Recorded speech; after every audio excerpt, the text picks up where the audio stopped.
Es el momento de aprender a encuadrar. Estamos de nuevo ante otra etapa clave para conseguir una buena fotografía: el encuadre. Sea cual sea el tema en nuestras fotos, siempre se va a producir una línea del horizonte. Instintivamente la mayoría de la gente tiende a hacer la derecha, y eso es bueno. Las fotografías con la línea del horizonte caída crean un fuerte centro de atención sobre esa zona de la imagen que evita contemplar con naturalidad lo más importante de la misma, es decir, nos distraen del motivo principal. En determinadas situaciones, y sobre todo para algunas personas, el trípode es un buen aliado para evitarlo.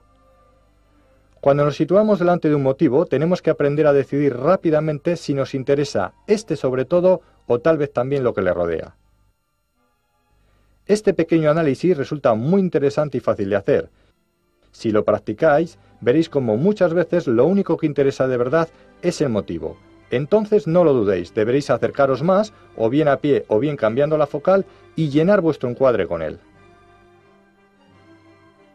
Ahora lo que más os interesaba de ese lugar es el protagonista absoluto de vuestra fotografía.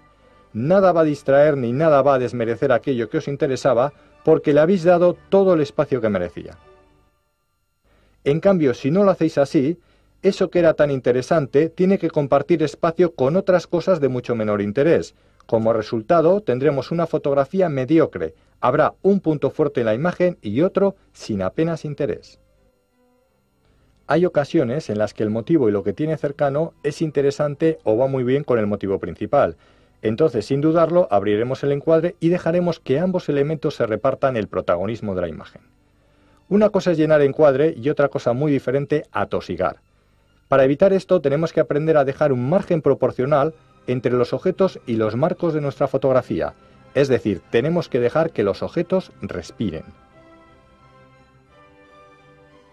Al haber acercado demasiado el motivo al borde, la imagen incomoda porque no hay armonía entre el objeto y el marco, que es el elemento con el que le aislamos del resto de la escena. El objeto, antes de toparse con este, debe tener un espacio libre que tiene que ser lo más proporcional posible por todos sus lados. Cuando fotografiamos a personas o figuras, esto es aún de mayor importancia. Un retrato con demasiado aire por encima de sus cabezas dará una imagen lánguida. El impacto visual del retrato no tendrá fuerza, la imagen parece caída dentro del marco.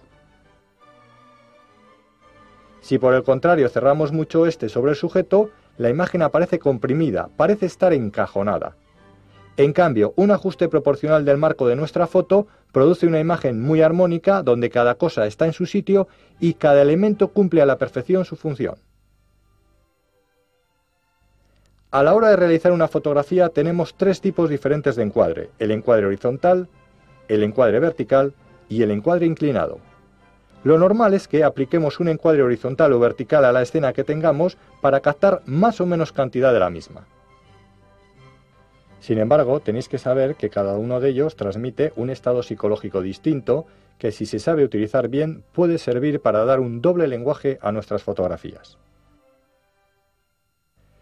El encuadre horizontal transmite quietud y relajo. El encuadre vertical, fuerza y firmeza. Y el inclinado, sensación de dinamismo.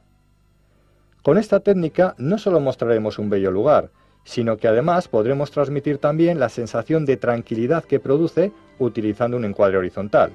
Por el contrario, si deseamos transmitir mayor vigor y firmeza, utilizaremos para este paisaje urbano un encuadre vertical. Partiendo que tenemos una cámara de fotos en la mano y no una de cine o de vídeo, haremos la mayoría de nuestros retratos en vertical, por una sencilla razón. La mayoría de las personas son más altas que anchas, y si queréis un encuadre con fuerza y proporcionalidad, no os quedará más remedio. Si abusáis del plano horizontal en retratos, sobre todo individuales, vuestras fotos tendrán excesivo aire por ambos lados, robándole protagonismo al motivo principal. En retrato es más adecuado guardar el encuadre horizontal para casos muy concretos y para fotografía de grupo. El encuadre inclinado, aunque es el que menos se usa, sin embargo es quizás el que con más fuerza transmite ese doble lenguaje del que hablábamos. En fotografía de conciertos de grupos musicales, reportajes de moda, publicidad y todo aquello en lo que decidamos transmitir más dinamismo a nuestras imágenes, utilizaremos este tipo de encuadre. Para hacerlo deberemos colocar la cámara en forma de rombo sobre el motivo principal. Observa estas dos fotografías. Una tiene encuadre vertical y la otra inclinado. Ambas reproducen el mismo motivo, pero la sensación que transmiten es muy diferente. De todas formas, uno es muy libre de experimentar en sus fotografías y estas normas no tienen por qué tener carácter inamovible. A veces puedes decidir inclinar la línea del horizonte hacia un lado o atosigar a una persona en un retrato, pero no debes olvidar que si quieres encuadres bien realizados con fuerza y muy estéticos, deberás aplicar en la mayoría de las ocasiones cada uno de los consejos que te hemos dado aquí.